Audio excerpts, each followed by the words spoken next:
perché la panchina è molto lunga.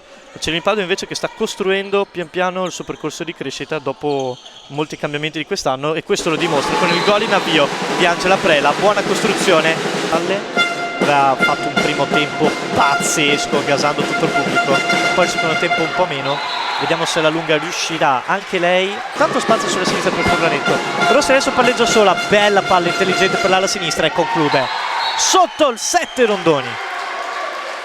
Deviata e ancora una volta il muro di Casagrande c'è, poi palla precisissima per Rondoni, sale Nabulele,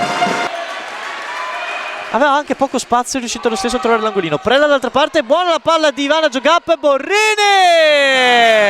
Beatrice Borrini, 8-10, gol pesantissimo per Casagrande che si porta ancora più 2. Poi Prela ha spazio, Prela per superare il Franco, poi palla dietro per Tanic, bella la palla per Ifova Okolie, che stavolta non sbaglia. Borrini contro Bordon, finta, Borrini!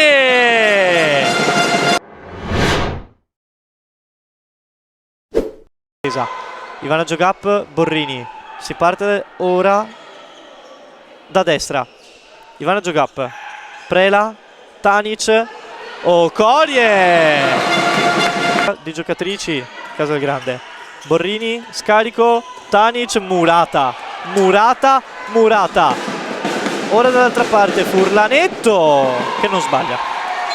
Entrambe le squadre sono in parità numerica di giocatrici ancora per poco tempo. Lusenti dall'altra parte, Yamu con forza. 3 del secondo tempo, poco meno di 20 minuti alla fine. È entrata anche Viola Bozza, la palla è per lei, Bozza entra e segna subito e cerca di caricare. Ora Ivana Giogap, Bozza però manca l'aggancio, quindi può ripartire ancora Casagrande.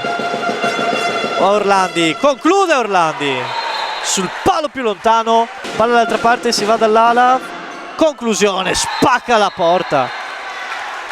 Cerca la palla dall'altra parte, Marquez per il pivot, Franco conclude e prende in pieno il palo. Dall'altra parte Orlandi con Sonia Nabulele che fa buona guardia. Poi sarà Rubi, Prela e Serena Ingherrua, Ivana Giogap. Prela ancora. Prela. Angela Prela, ancora lei, meno 4. Tempo ora viene fermato, ma comunque poco importa perché tutto quello sprecato prima, tutto oro che cola per Casagrande. Mettiamoci anche questo gol di Lenia Furlanetto e la partita può dirsi definitivamente chiusa. Suona il timer, Casagrande sbanca meritatamente il palafarfalle. Applausi però per tutto quanto, perché è stata una bella partita, una bella serata di pallamano.